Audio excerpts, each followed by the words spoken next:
Citizens Corner, March 5th. If anybody would like to have a conversation with your county council, and now wine is here, I think we should probably have a really good discussion on the budget. He may not be up for that. You've seen this. Don't tell them what happened today, Al. Yeah, I'd like to have an update. Okay. Mr. Alreasin is going to provide an update on something. On Annapolis. On Annapolis. No. The reason why I'm here is the chairman changed the rules twice, and I figured he was going to change it a third time. There were 500, close to 600 people that were supposed to speak today, and this was on the remaining bills, not the major bill. That was Friday. So I talked to some of the delegates, and it doesn't look good all the way around. There's no poll, obviously, but the feeling is no minds are being changed. Part of the problem is no one on the other side, that's the pro bill, okay, gun control, will look at things in terms of the Constitution. In other words, if you know what the Second Amendment is, it has nothing to do with hunting, etc., etc. It has to all it has to do is about fighting tyranny, be it foreign or domestic, etc. So, obviously, rather than change the Constitution, their desire is to pass laws, which, on the face of them, are probably unconstitutional. But unfortunately, they know that everything is constitutional, de facto constitutional, until it's challenged. So unless you get a court order, assuming you have standing, because usually the courts don't issue court orders unless somebody sues. So unless you have a suit, or we get a petition going, which in effect stays, once we get enough signatures, 19,000 or whatever it is, by May 31st, it stays, acts as almost like a court order, so they can't implement it until such time as it goes on the referendum. There's 2 stages, so we'd have to meet those stages. However, there's another bill to make it more difficult for us to do petitions. We would have to have training, those who collect it. We would have to tell everyone that their information is public. Mrs. Jacobs had entered a bill at my request last year and again this year to stop that, to force them to go to court if they're going to release the information. That failed. And I had a discussion, shall I say, with the chairperson of one committee over that when she brought it up. So they don't want us to have privacy when we do a petition, which we had a disagreement, she and I, on. She believes that if you sign a petition, a lot of people are doing it just so it can get on the ballot. My point was, I don't think so. The people that I talked to, probably in the thousands, signed the petition because they don't like what the law is. So we didn't agree on that one. I don't know if it got reported out of committee, the increased obstacles for a petition. But if it does, you also have to set up a campaign-style organization with reporting. So that becomes another thing. Now, Neil Parrott will issue the petition.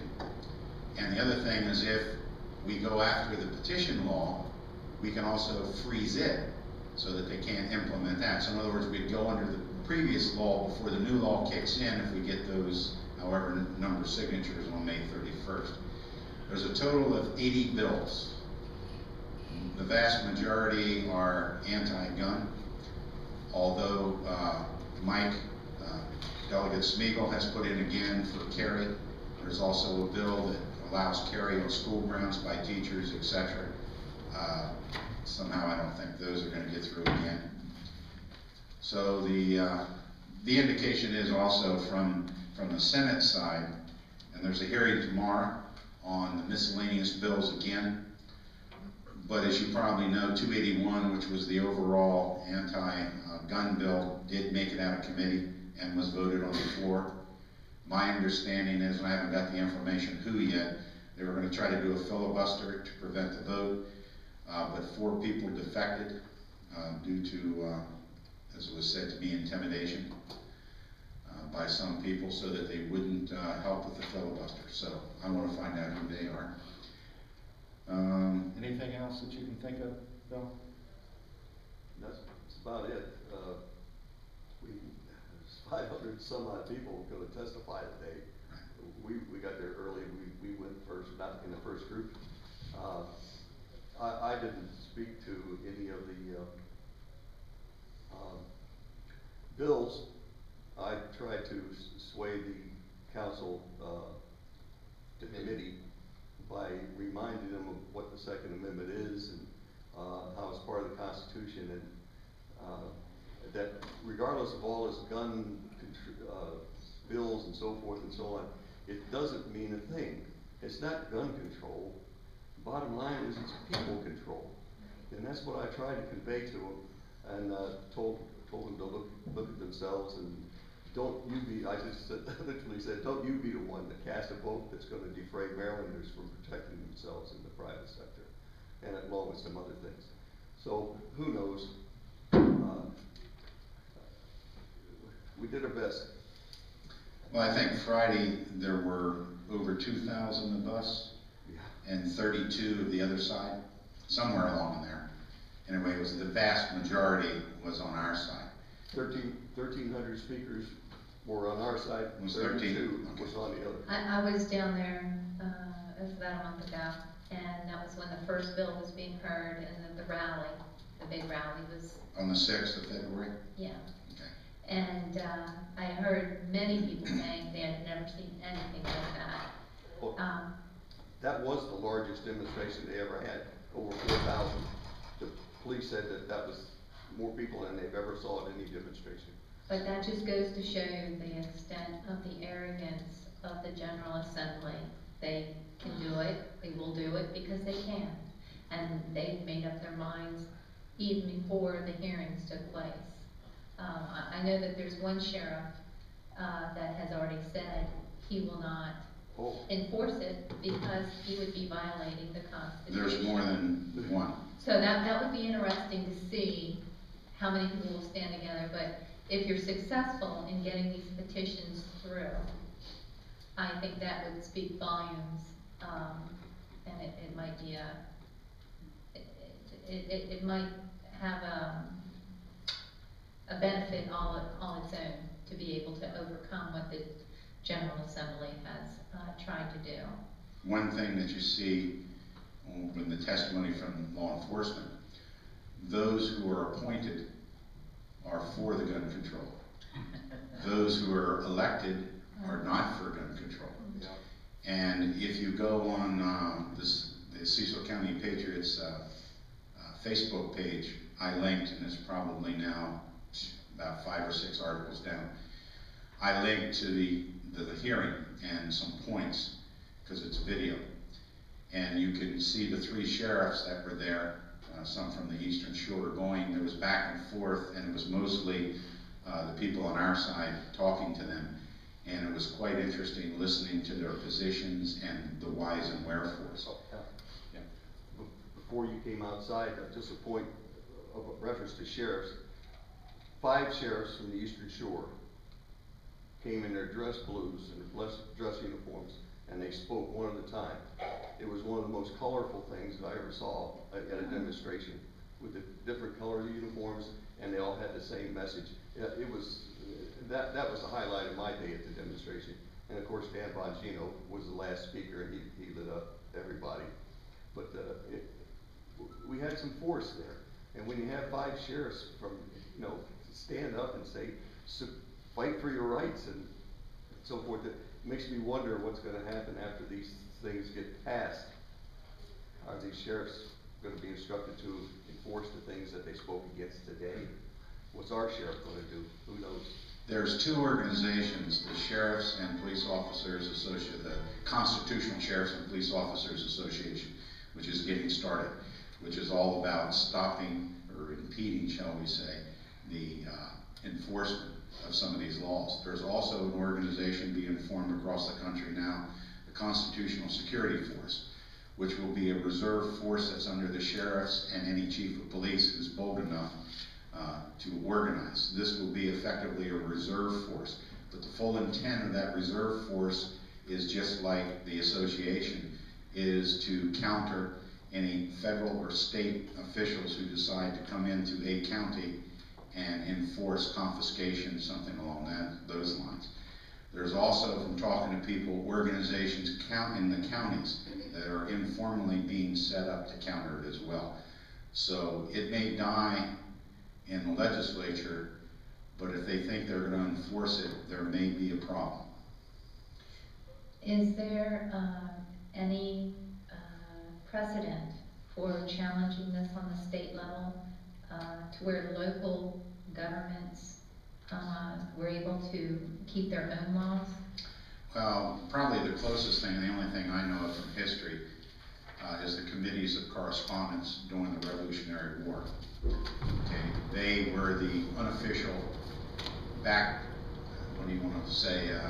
unofficial government agency. Paul Revere, those guys were sent out. Now, it was interesting that historically we got 14,000 militia people, unorganized militia, which we have today in the U.S. Code, between 17 and 47 years of age, showed up at Concord and Lexington to face the British, who were there, by the way, to confiscate weapons. The Royal Marines were there. That's why they were sent. It was determined by the English government that we were getting too restricted, so restless, so they sent them out. And in those days, a lot of cannons were owned by individuals. So they came to get the powder, to get the cannons, and the muskets that happened to be in a central facility. And they were met by 14,000 militiamen. Now, they didn't have Facebook, and they organized 14,000 people, farmers, businessmen, to show up. I'm just saying, historically, we've seen a reaction of the people, unorganized in a sense, but actually organized through the committees of correspondence to be available in the event that the British did something. So now you're looking at, there's 4 chapters so far across the U.S. of the Constitutional Security Force. So whether it grow or not is another story. So, I guess that's it. Thank you for that update. Anything you want to share?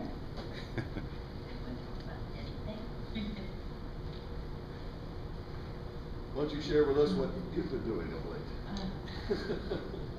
Well, I was sharing this morning, I was very pleased to see Pleasant View Baptist had their own drug awareness forum. Very well attended. They always do a good job of reaching out to the community. And speaking with Loree Wilson, she had said, how do we get all this information in one presentation? And you don't. It's got to be an ongoing conversation with all the issues wrapped up with our crops, with drugs, with treatment, with crime. We've got a lot to talk about, and there's one of the biggest issues is to educate the public of what the real problem is and what help is out there. So, and then I was very pleased to hear Rising Sun Middle School invited Marie Allen to do her presentation on, I think that she calls it heroin hurts. Her daughter Erin had passed away from a heroin overdose, and she had kept a diary, a journal, which Marie had made into a small booklet, and it reaches the kids. The presentation is one that speaks to the kids, and Principal Edwards had said that the 8th grade was very attentive. Some were emotional at the end. It touched their hearts. So, hoping that more principals in the county would do programs like that. I've been going to Mako. I'll be going tomorrow. Well, yeah, that's true. We might have a snowstorm. They did already cancel the 10 o'clock, the pre-review on the legislative committee. What have you been doing, Joyce? Nothing. No. Vacation again? Let's see, I toured with Alan and Councilwoman Brumel, but, well, Alan and I toured the landfill. And I had never been to the landfill, so it was really a very, truly exciting and interesting experience for me. It is such a well-run place. And then we went down to, I forget what the formal name is, but Seneca Point, we all know it as, and saw the operation there. In addition to that, I attended a public hearing on mass transit, and I was saying this morning that I was kind of disappointed because I was the only one there, which was kind of sad, but I got a very in-depth presentation from Dave Tolio and the group. And one of the things that impressed me was the number of riders that we have on our mass transit system. I had no idea. 75,000 people rode those buses last year. Isn't that amazing? They're going out and they're buying 239 passenger buses that'll run the fixed route between Glasgow and Perryville.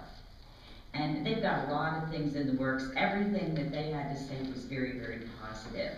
And the fact that it only costs you $2 to ride that bus, to me, is amazing. And you can get curb-to-curb service. I mean, you can call and have the bus come to your house for an additional 50 cents. I think it's $2.50 for curb-to-curb service one way, which is pretty amazing. So it's an excellent, well-kept secret. I mean, I think they work really hard to get the information out there, but a lot of people don't know about it or don't take advantage of it. We had meetings this afternoon with Upper Bay Counseling and with Robert Powell and Cecil County Airport talking about their programs. The Upper Bay Counseling is having a spring fling, and I don't remember the date, but I have it written down. The 15th. Friday, the 15th of March at the Bayou Restaurant. We have to cross the bridge, but that's a good fundraiser for them. They do that, and they do a black tie and blue jeans bingo in the fall. They also have a wonderful, and if you've never been to it, I really recommend you go. I've been going for many years. Art exhibit at the Arts Council, which is done by all of their clients. I mean, there's poetry, there's paintings, there's sculpture. They actually have some of their clients sing and play instruments. And it's just a wonderful night. And the artwork is so good and so moving. I mean, it's really, really good. So I highly recommend you go to that if you have an opportunity. And I think that's about all I have to report. Can I just mention something? Transportation, and I don't have a problem with it, don't get me wrong, it's on grant. Yes, it is. So if the federal government, state government cracks down on spending, that's probably something. Yes. Yeah, you're absolutely right. Yeah, the mass transit budget is purely a grant budget. I mean, we don't invest money in it. So that's something for the council and for the executive to consider. If that goes away, will the county pick it up? It's something that, it's Plan B that we need to think ahead of. Right. It is heavily subsidized. Yes. And I'd like to add to Joyce's comments about what we call community transit. And basically that's our bus service that we provide here in Cecil County. It is not just for low income, no income, seniors or disabled. It is for everybody, anyone that can ride our bus. There is no income requirement, there's no anything. If you know where the bus stops are, the buses still have lots of space in them, so anyone that would like to take advantage of that bus service should seriously consider it. They're also looking to do bus service to the college. Yeah, I requested that. And they are looking into it and feel that that'll be another lucrative line for them. Is there a way to transition once the ridership is up high enough that a private organization, it would be privatized? We could, or is typically I am sure that if a private company wanted to take bus routes, they could take them. Because of the subsidies, I doubt that it's that profitable at this time. The other issue is that DelDOT was running several buses down here, but not on a real regular basis, and they've taken some of those off. Well, there still is a bus service that Delaware Transportation does run into Elkton, But it's been limited. They've cut back a route or two, or a time. But there's still one or two routes that are consistent and constant.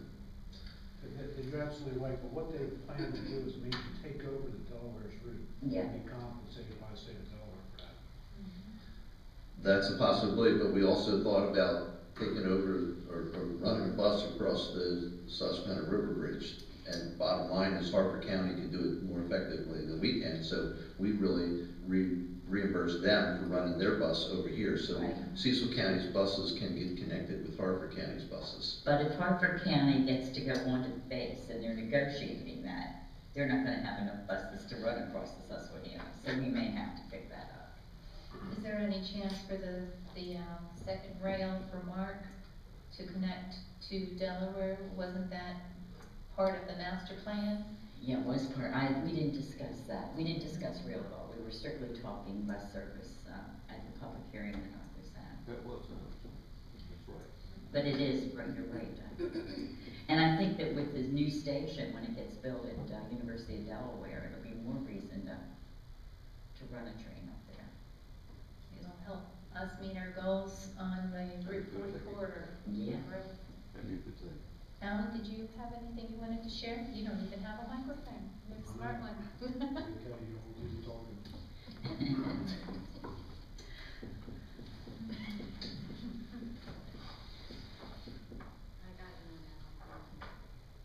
How about Mr. Massey? How are you doing?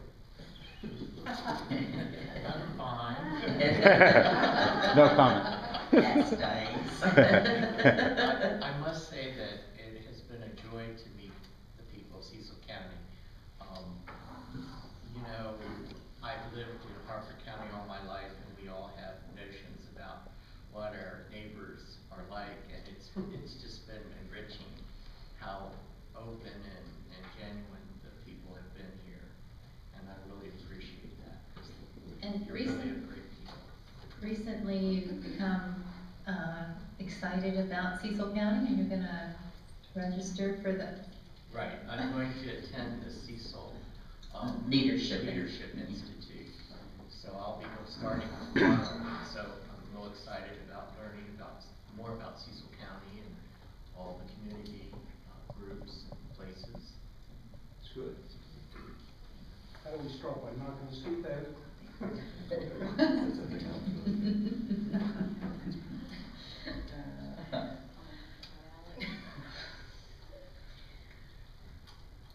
Well, I think we may get canceled tomorrow. We do get a lot of stuff, but it's a great, great institute. Are we videoing now through the county? Yeah? No. Yeah. Okay. Do you have an idea when that's gonna pick up? Because I'm heading to Canada shortly.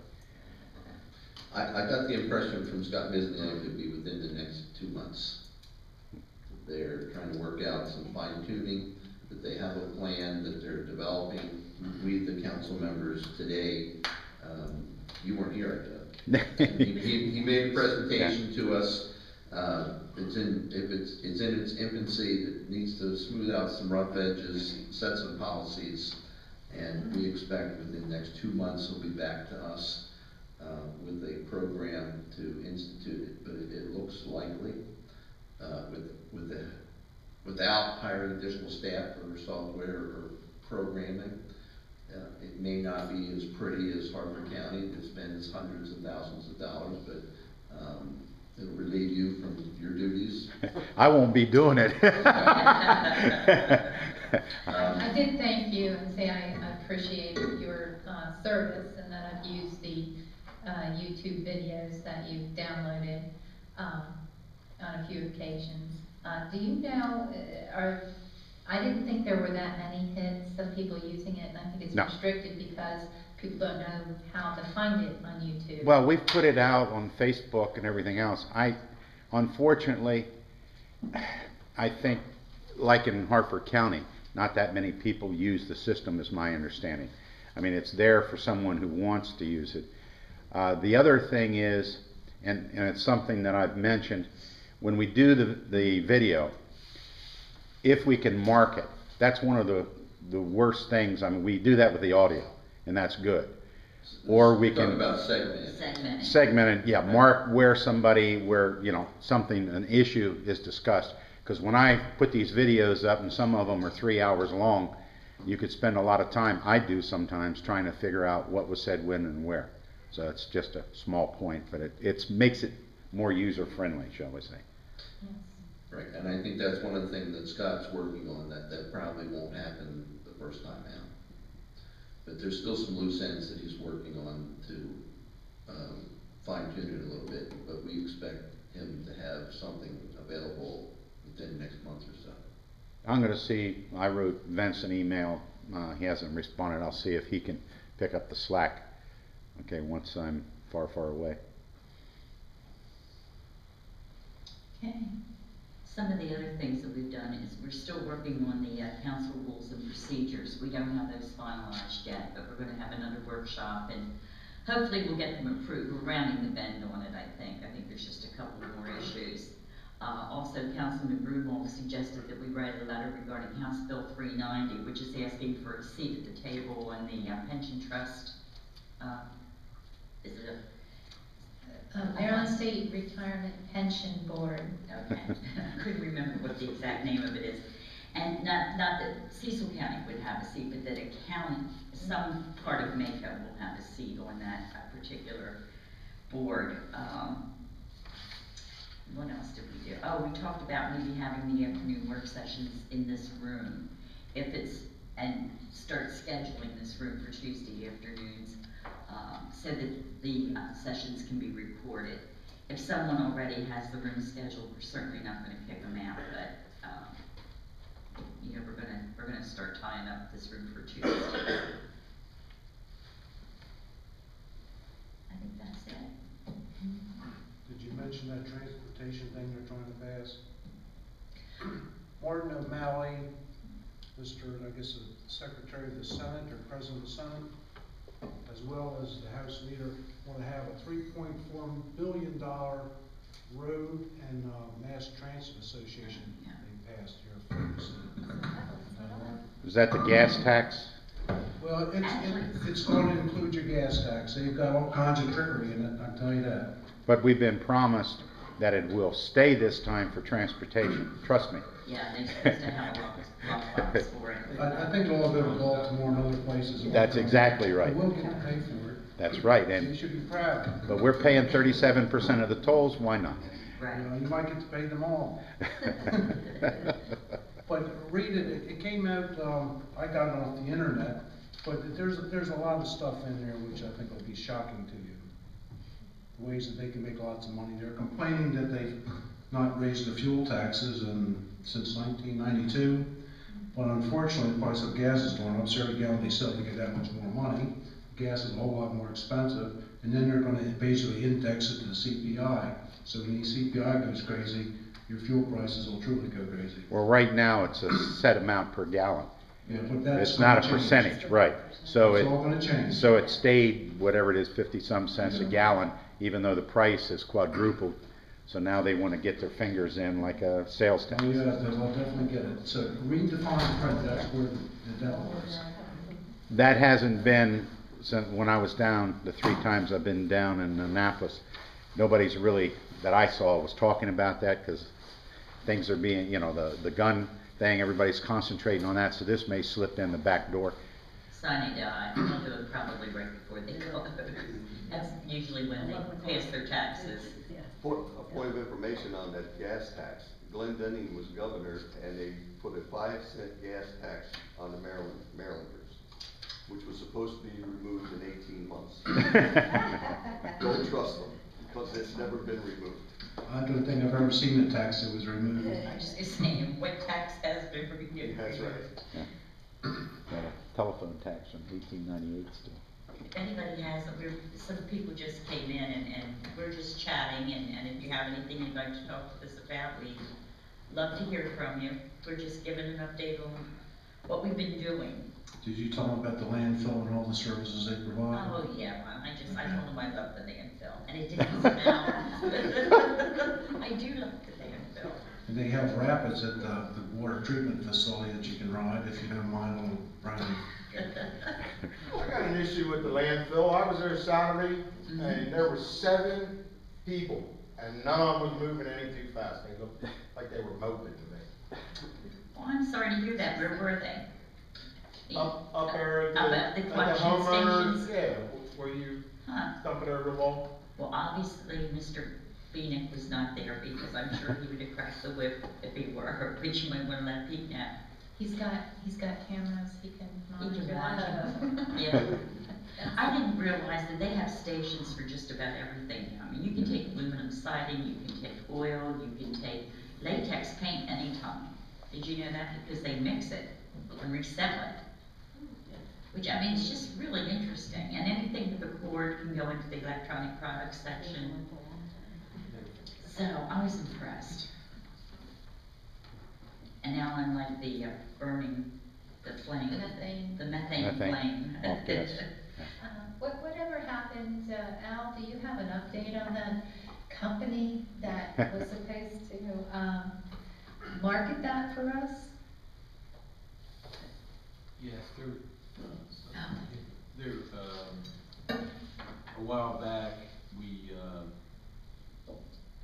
I think the commissioners did, they entered into a settlement agreement, into an agreement where, the process delayed, the company that we chose is still in the game.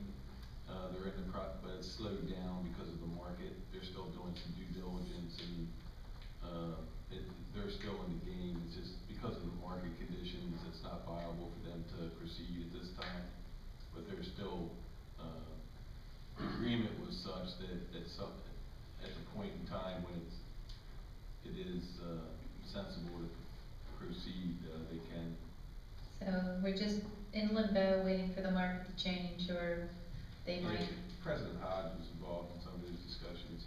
Do you have anything to offer, President Hodge? Well, we do have a contract with a company to purchase our landfill methane gas. They are dragging their feet as slow as they can to move forward because market conditions have changed dramatically since they made their proposal. Natural gas prices have gone down dramatically since they made their proposal.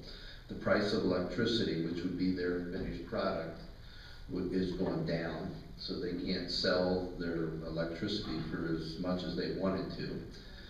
So all the market condition factors for them to implement their project hasn't been as favorable as they originally thought it might be. Now they're still working at it, and we, the county, have put some deadlines on them to move forward. They have been moving forward with getting licensing and permits and some other things that are necessary to move forward. But for them to make the significant capital investment, which is in the millions, they don't want to make that investment until they know that they can they want to make a little money on the deal.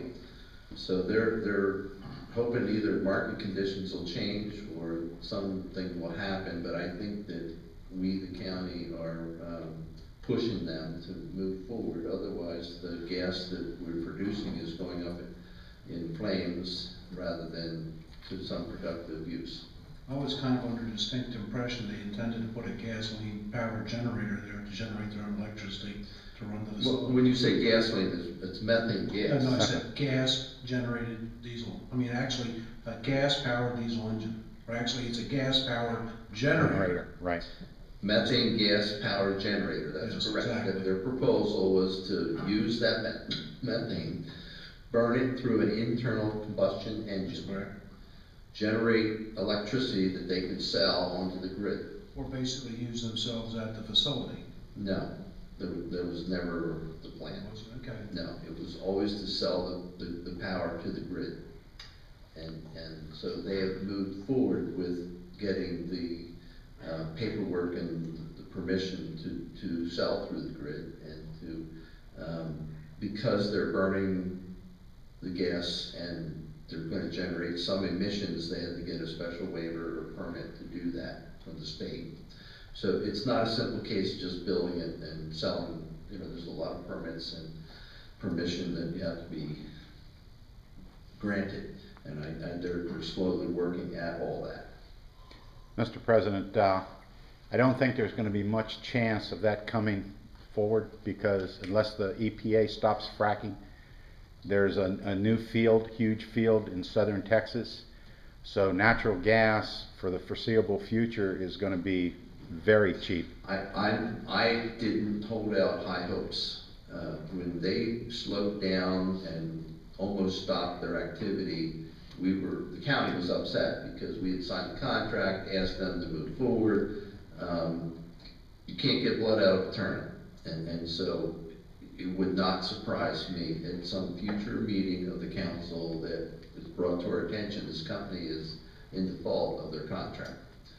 The problem is that, quite frankly, we don't have a lot of leverage, and we don't have a plan B, because, you know, we can say, okay, get out of here, and we can put it up for an RFP, but the same conditions exist for everybody else. And if the gas prices in the market are low and selling electricity is low, we don't suspect that we'll have a lot of other people rushing in to say, I'll take that contract and I'll develop that project, because of the same parameters that exist with this other company. But part of the discussion we have had, Director Flanagan, there might be an opportunity for the county to use that. It might be feasible for us to. I can only say that the capital investment that it takes to convert that methane gas into some type of energy is expensive. And so whether it's us making that investment or somebody else, you have to think long and hard about it. In the past, the commissioners at the time did not want to make that investment. It is an option, there's no doubt about it. Right now we have a contract, and if we have to revisit it, we'll look at it again and say, hey, do we want to make that investment ourselves, generate the power for ourselves? But remember, in order to be effective, you have to generate power 24/7. And quite frankly, up at the landfill, almost everything is shut down. There isn't much going on there during the night. And Saturdays, well, weekends, it's not a lot of activity. So if you're going to use it yourself, it's something that you need to use 24/7 when the methane is being generated 24/7. You have to burn it 24/7. Right. Well, it's something to look at, the investment we would have to make. If it's too high and it's not feasible, then of course we wouldn't move forward. But it'd be interesting to see how other landfills utilize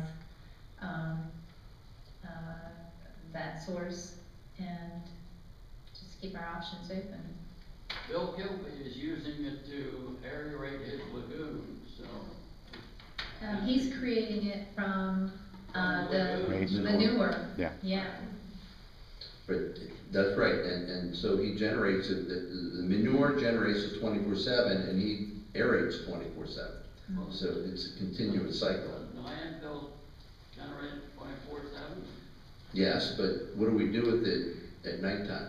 What do you do with electricity at nighttime? Do you store it in the batteries? It has not been done cost effectively.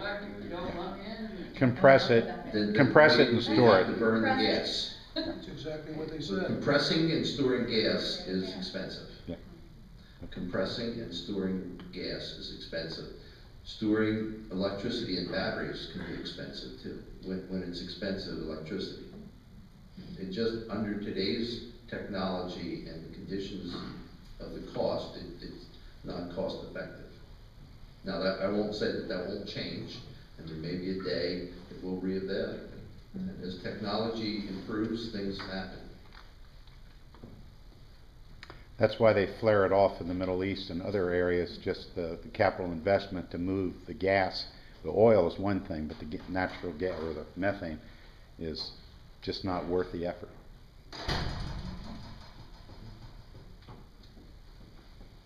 Well, we have 2 minutes left. If anybody has a question or a comment, anything to share? Any suggestions? I propose that we adjourn. Oh, okay. And Okay. anyone that wants to speak up and have comments, they can do it at our public comment section of our regular scheduled legislative meeting. Okay.